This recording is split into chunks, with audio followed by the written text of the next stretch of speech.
Non, c'est la Yacoub, ça c'est la vraie méthode révolutionnaire, non? Non, mais moi je trouve que c'est beaucoup plus rationnel que, les enfants de la passion. Il faut séparer la passion, peut-être la responsabilité, enfin, ça, c'était une histoire ancienne. Les mariages, les mariages arrangés, ça me rappelle des choses très anciennes. Mais c'est pas le mariage arrangé. Non, c'est pas les parents qui les arrangent, là. Oui, mais on est toujours sur l'histoire d'arrangement quand même. C'est-à-dire que c'était une nouveauté qui est du lien. Dans la vie, c'est toujours on s'arrange, mais je veux dire, les couples qui soient, enfin, les passions, etc., qui soient différents, que l'enfant n'ait pas à supporter les aléas de la passion amoureuse. C'est la mort des sociologues. Ouais. Non, la multiplication des liens, oui. c'est pas la mort. Actuellement, là on voit c'est un couple hétérosexuel, mais ce dont on parle aussi en Europe, c'est la même pratique de procréation qu'on appelle amicalement assistée au sein de couples de même sexe. Donc vous avez un couple de femmes et un couple d'hommes et ils vont s'entendre pour faire un enfant ensemble. Bon, bah voilà. Henri Scodelier. Oui, mais c'est pas je nouveau. voulais simplement dire que, comme je connais un peu plus de système de parenté que le système français, hein, j'ai beaucoup de. Je peux vous dire que dans tous les systèmes de parenté que je connais, la majorité, l'union n'est jamais décidée par les deux personnes. C'est décidé par les clans et c'est l'enfant qui ensuite tient les gens. Donc, en fait, nous sommes dans une société qui, depuis le XVIIIe siècle, fait que l'individu et ses passions sont le point de départ d'une union, n'est-ce pas? Et de plus en plus, ça sera comme ça. Et en même temps, on voit que ces unions, on donne la liberté aux gens de divorcer, c'est très bien, c'est un progrès, et ça va continuer. Donc on est dans ce mouvement historique, seulement dans l'Occident, hein, bien que en Chine aujourd'hui, dans des pays musulmans, etc., le désir d'un choix individuel pour les personnes. Mais si vous allez en Inde aujourd'hui, une fille qui a été à Oxford, qui est très diplômée, quand elle revient, elle n'a pas le droit de choisir son conjoint. Elle est de la même caste. Donc, prenez une perspective un peu sur toutes ces formules pour s'unir et pour prendre care des enfants. Parce que dans toutes les sociétés, les fonctions de la parentalité sont les mêmes. C'est ça qu'on oublie. C'est universel. Donc, ce qui est différent selon les systèmes, c'est qui va assumer ces fonctions. Alors nous, c'est la petite famille nucléaire, papa, maman, etc. Dans d'autres sociétés, vous avez 10 pères, vous avez 10 mères, etc. C'est pas du tout le même. Père, vous les comprenez? frères, oui, Père et frères, etc. Donc vous voyez qu'il faut quand même prendre une chose. L'humanité a fait d'autres formules pour faire des unions et pour faire des enfants et pour en prendre soin, hein, pour les élever dans la société. Et ils sont pas morts, ces sociétés. Elles sont pas mortes. Alors donc on a des inventions chez nous. Le problème, c'est qu'on voudrait tous les systèmes en même temps chez nous. C'est pas possible. Tous, ben oui, mais c'est quand même ce vers quoi on tend. Oui, c'est vrai. Tous les systèmes. Pas du tout. Mais ça ne fait pas nécessairement peur. Ah, je ne sais pas. Pas du tout. C'est une Pas obligé question. d'avoir peur. Question. Pas du tout. Alors, moi, je trouve ça assez intéressant. En effet, ça m'a tout de suite fait penser au mariage arrangé d'autrefois. J'aurais tendance à dire qu'il est important de laisser une chance à ces jeunes gens. On est dans une société où il y a beaucoup d'isolement, une difficulté à communiquer très forte, se demander en mariage, s'avouer qu'on s'aime, c'est devenu très compliqué pour les jeunes générations. On voit à quoi cela peut aboutir. C'est quand même assez effrayant. Mais j'aurais envie d'être positive et de leur souhaiter d'arriver à comprendre ce que c'est que l'amour. Il faudrait peut-être qu'on arrête de présenter aux jeunes un amour acidulé au cinéma, cet amour passionnel, en fait, qui n'a vraiment aucun intérêt. Enfin, peut-être pour ceux qui vivent une belle histoire. Mais en tout cas, moi, je lui trouve pas beaucoup de charme. Je trouve que l'amour, le vrai, Ça ne vaut pas l'amour, qu'est-ce que vous voulez? qui est tourné vers l'autre, qui est tourné vers le bien que l'on peut faire à l'autre, est beaucoup plus intéressant. Et si les jeunes redécouvraient cet amour-là, je pense qu'il y aurait beaucoup moins de divorces. Et alors, par rapport à tout à l'heure, je me dis qu'en tout cas, du point de vue législatif, s'il y a quelque chose à faire, c'est peut-être pas un droit à la carte pour faire plaisir à tout le monde, sans du tout penser à l'enfant, parce que vraiment l'enfant, il est très très absent de la soirée. Pas le droit de la consommation, vous voyez ce que je veux dire. Essayer de lutter contre les divorces précoces qui font des dégâts considérables. Les dégâts pour l'enfant les plus importants sont des divorces qui arrivent trop tôt, voilà, pendant les premières années de l'enfant. Et parfois, parce qu'après une grossesse, les jeunes gens sont déstabilisés. Comment vous faites? Vous avez une philosophie morale à imposer? Absolument pas. Vous avez une mais je pense qu'au lieu de raconter plein de choses, divorcez pas, c'est trop tôt. Plein de choses qui font peur aux jeunes, il faudrait peut-être leur donner confiance et leur dire que... Alors qui va donner conscience? C'est l'État qui va donner conscience? Sûrement pas leur interdire de divorcer. Une philosophie de l'État? Vous voulez une morale de l'État? Et vous pensez que les jeunes d'aujourd'hui sont moins bien que vous quand vous étiez jeune? Non, pas du tout. Je vois qu'il. Non, parce que vous avez l'air de faire une hiérarchie. On est en pleine absolument pas. Ça, vous avez une interprétation extrêmement négative. Absolument pas. Je remarque qu'il y a quand même un certain malaise pour qu'on en arrive à ce que nous venons de voir. Et par rapport à ce malaise, je pense qu'il y a peut-être un discours à changer et arrêter de leur montrer toujours que des choses négatives. On devrait se marier beaucoup plus souvent. Julie Muret. Le bordel qu'il y a dans les couples, c'est pourquoi pas? C'est quand même la question de génération. On reconnaisse une parentalité sociale et qu'on est trop souvent dans la sacralisation du lien biologique, alors qu'il peut y avoir des formes de parentalité qui sont très diverses, qui ne sont pas nouvelles d'ailleurs, qui sont différentes dans d'autres parties du monde et dans d'autres sociétés, et pourquoi pas avoir cette forme d'arrangement. Après, il faut voir voilà, comment ça évolue, mais pourquoi pas. Jean-Didier Vincent? Non, moi je trouve que c'est bien se marier. Je trouve qu'on ne se marie pas assez souvent. Et puis on divorce quand on veut. Et puis voilà. Et on s'entend bien. Les enfants s'en trouveront très bien. C'est une habitude à prendre. Il faut quand même qu'on... Si on a que des juristes autour de nous, des juges qui s'engraissent sur notre dos, d'autorité, des femmes qui n'ont peut-être pas tenu la passion qu'elles auraient méritée, deviennent juges pour enfants ou juges de la famille. Il y en a quand même beaucoup qui devraient subir une psychanalyse pour résoudre leurs problèmes plutôt que de s'attaquer aux pauvres couples qu'on leur livre. Mais je suis pas du tout misogyne. J'adore les femmes à la façon des machistes. Moi, je suis fier. Je suis un peu lesbienne à ma façon. Non, mais n'oublions pas que pendant ce temps-là, une grande majorité de parents s'appellent des mères, qu'elles élèvent les enfants, qu'elles ont économiquement perdu dans les séparations. Absolument. Pour la majorité des cas, on ne l'a pas assez dit ce soir, que la résidence alternée et ses problèmes de partage, sur lesquels nous sommes d'accord, et je te trouve un peu idéaliste, François, tu le sais, c'est très bien, mais on sait néanmoins que la question économique pour les femmes est un vrai problème dans ce que nous devons penser aujourd'hui, car elles sont perdantes au moment des séparations, et elles peuvent être, juste je termine ma phrase, et elles pourraient devenir sérieusement perdantes dans une organisation qui ne ferait pas les choses comme il faut, économiquement parlant, de ce point de vue-là. Vous voulez dire que dans le cas familiale, fiscalité, de la garde alternée, par exemple, à ce moment-là, l'indemnisation... Elles risquent de perdre ce qu'elles ont déjà, alors qu'elles ont déjà perdu économiquement. Nous ne devons pas oublier cette dimension ce soir. C'est impensable. Moi, je crois que... Vous disiez qu'il ne fallait pas la protection. Je ne répondrai pas sur ce point, mais... Attendez, je n'entends pas Marcella Yacoub. Je ne parle pas de protection. Non, parce qu'elle dit... Je parle d'égalité, je ne parle pas de protection. Il est toujours considéré que les femmes...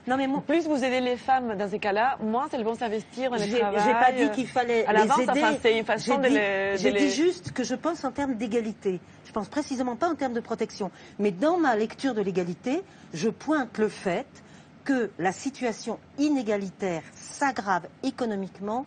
Mais ça, c'est quelque chose que j'appelle pas ça. Si vous essayez de les compenser, ça va.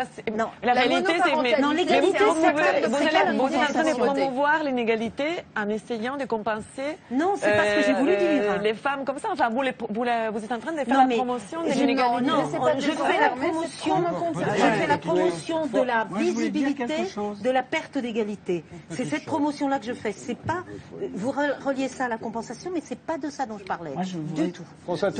Pas répondre complètement. Simplement, je suis d'accord, c'est quelque chose, c'est pas de l'idéalisme. Moi qui ai travaillé longuement à écouter ces femmes séparées, elles savent, parce qu'elles ne sont pas idiotes, qu'elles vont perdre économiquement. C'est quand même elles qui le demandent. Elles ne le demandent pas. Moi, je m'inscris en faux, là. Elles ne demandent pas par extinction, ou je sais pas quoi, là, de fin de la passion. Ça, c'est effectivement, il y a dans les romans, il y a de la passion et tout. Ça fait, moi, en tout cas, j'adore lire ça et tout. Il y a très peu de gens, même aujourd'hui, quand ils s'aiment, qui sont des passionnés. Il suffit de voir comment un couple jeune aujourd'hui se construit. C'est assez lent et tout. Je veux dire, c'est franchement pas l'imaginaire de la passion. Ce que les femmes, parce que sont essentiellement les femmes, reprochent aux hommes, c'est pas la fin de la passion. C'est le fait qu'à un moment donné, ils se routinisent et ne les regardent plus comme une personne. Et donc, c'est une logique il y a un contenu dans l'amour, parce qu'autrement, et je veux dire, le type dit, alors elle lui dit, mais elle a envie de raconter sa journée. Il dit, mais pourquoi et tout. Il dit, alors tu m'aimes plus? Il dit, si je t'aime, et vous savez la réponse absolue, mais il dit, je t'aime puisque je suis là. Oui, mais c'est l'ennui, bien sûr. Et donc, je veux dire, c'est pas si c'était ça la fin de la passion, ça serait beaucoup plus grave. Non, il y a donc des raisons qui sont que non seulement les hommes, il faut quand même le dire, ne sont pas d'excellents pères, parce qu'il y en a quand même un tiers qui disparaissent, mais déjà qu'ils ne sont pas très investis avant, mais ils sont aussi, et c'est pour ça que la cause est de mon point de vue assez grave, c'est qu'ils ne sont pas de si bons conjoints que ça. Pour pas briser l'espérance, je voudrais ramener. Non, mais je crois que notre discussion est absolument obsolète parce que, en réalité, les progrès de la biologie font que les transformations de la notion de sexe vont tellement évoluer et beaucoup plus rapidement que la plupart d'entre vous. Actuellement, il nous est possible, je dis nous parce que je me solidarise avec les biologistes, d'avoir une femme devenue homme, mais qui a conservé son sperme par cryogénisation, qui, lorsque elle vivra avec un conjoint mâle ou femelle, pourra avoir un enfant qui sera fait avec son sperme, et alors qu'elle est devenue femme. Et elle pourrait être ensuite dans le couple, à la fois le papa et la maman de l'enfant. Alors c'est des situations qui vous paraissent totalement baroques, mais elles sont biologiquement possibles. Et un jour, dans les sociétés, vous verrez qu'elles s'étendront, et au moins à titre symbolique, je dirais qu'elles ont déjà une force extraordinaire sur l'évolution des sociétés. Il faudra en tenir compte. Thibault et Thibault. Je voudrais quand même souligner ce qu'a dit Madame Moretti-Ponce. Elle a posé une question impertinente, évidemment, qui est de savoir s'il n'y a pas une certaine manière de parler de l'amour comme un simple plaisir. Pourquoi l'amour aurait-il déjà beaucoup. Sinon pour voltiger, on connaît le truc.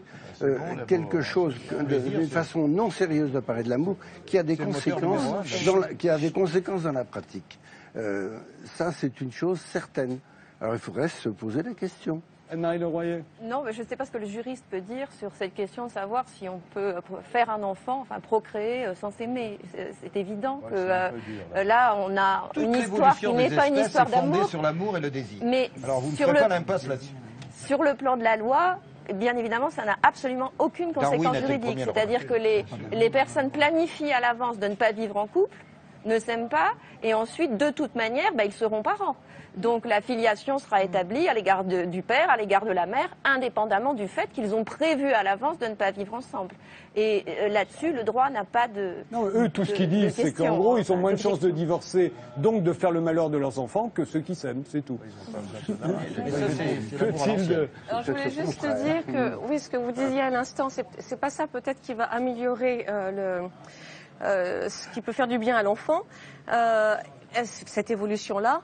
Et je voulais dire par rapport à ce que disait M. de Saint-Gly qu'il y a d'excellents pères et je pense qu'il y a eu une évolution très positive ces dernières années, notamment pour les jeunes pères et d'excellents maris. Voilà. Non mais c'est important pour les jeunes hommes parce que c'est... Oui, rendons hommage aux maris un peu. Quelqu'un veut ajouter quelque chose? Pas foué. J'aime bien l'anarchisme de Jean Didier que je connais depuis longtemps. Mais dis-moi, c'est seulement l'État qui donne des droits aux gens. Bien sûr. Après des batailles politiques. Bien sûr. Et le politique transforme ça en juridique. Je suis pour un État mou. Et pas du tout. Comme pour les droits. Et il me donne des droits. C'est pas moi qui peux m'attacher à moi-même des droits. Donc lorsque vous faites des critiques comme ça de l'État, je ne vois pas comment on pourrait progresser pour donner à tous des droits sans l'État. Qui pourrait donner à tous des droits, les mêmes? Donc c'est pas possible. Dans tes sociétés premières, bien aimées, est-ce qu'il y a des États? Bon, on n'est pas dans une tribu. Est-ce que les pygmées sont malheureux? Je connais mieux que toi les tribus. Donc oui, c'est justement, même dans les tribus. C'est pas pour dire, mais ils sont restés petits depuis on a grandi, c'est le progrès. Ah, voilà une très bonne... J'espère pour vous qu'il n'y a pas des pygmées qui nous regardent parce qu'ils ne vont pas être contents. Julie Muret, vous voulez dire un dernier mot? L'État doit vraiment intervenir dans la famille. Pourquoi? Parce que le privé est politique et que effectivement, c'est les règles. Le droit, c'est les règles qu'on se définit ensemble. Et parfois, quand tout va bien, hein. Si deux adultes ont envie de faire un enfant sans s'aimer, pourquoi pas? Mais quand ça va pas, quand il y a des violences, et ben là, il faut intervenir. Que ce soit des violences à l'égard des enfants et à l'égard des femmes.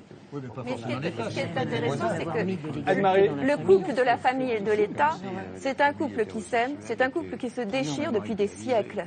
On a construit la notion d'État moderne sur l'image du statut personnel et de la famille. Donc c'est un couple historique, le couple de la famille et de l'État. Donc s'interroger encore aujourd'hui pour savoir si l'État doit intervenir dans la famille, ça me semble une question anachronique. C'est vrai. Eh bien, ce sera le mot de la fin. Je vous remercie tous les 9 d'avoir participé à cette émission. C'était la dernière émission de la saison. On se retrouve le vendredi 5 septembre. Même jour, même chaîne, même horaire. Et on se quitte avec Philippe Catherine qui nous interprète... Restez assis, Paul Thibault, sinon... Philippe Catherine qui nous interprète ADN, une chanson de son nouvel album. Philippe, c'est à vous.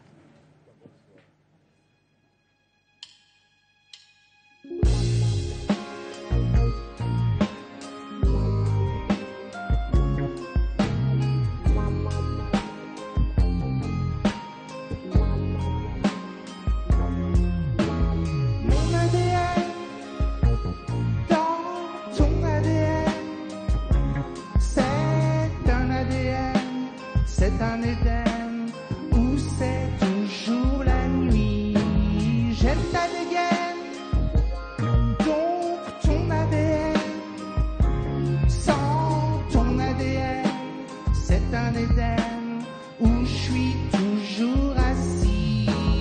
On dirait tes gestes, un peu ta maman. On dirait tes mots, un peu ton papa, un peu ton maman, un peu ta papa. Si tu vois ce que je vois, on dirait les rois mages. Vers leur étoile, vers les étoiles, vers les étoiles.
Vous êtes dur. Vous êtes dur.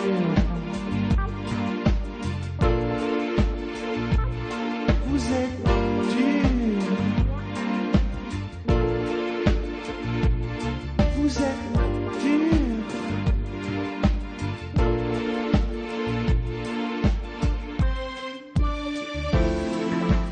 Vous êtes dur.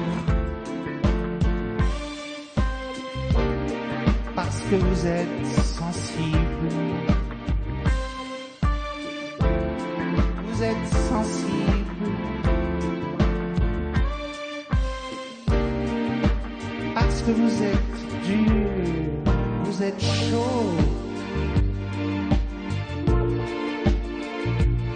Vous êtes chaud. Vous êtes chaud.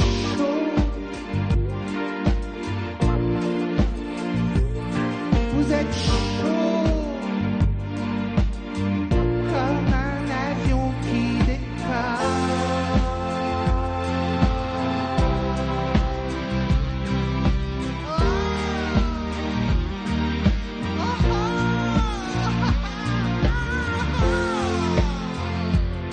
Vous êtes high. Vous êtes high. Vous êtes high, high, high, high, high, high, high, high. On ne sait pas où on va, mais on y est déjà. Ça ressemble à l'amour, mais c'est là pour toujours. On ne sait pas où on va, mais on y est déjà. Ça ressemble à l'amour, mais là c'est pour toujours. Mon amour, mon amour. Léonard de Vinci nous l'avait bien dit. Tout était écrit, oui, sur un confetti.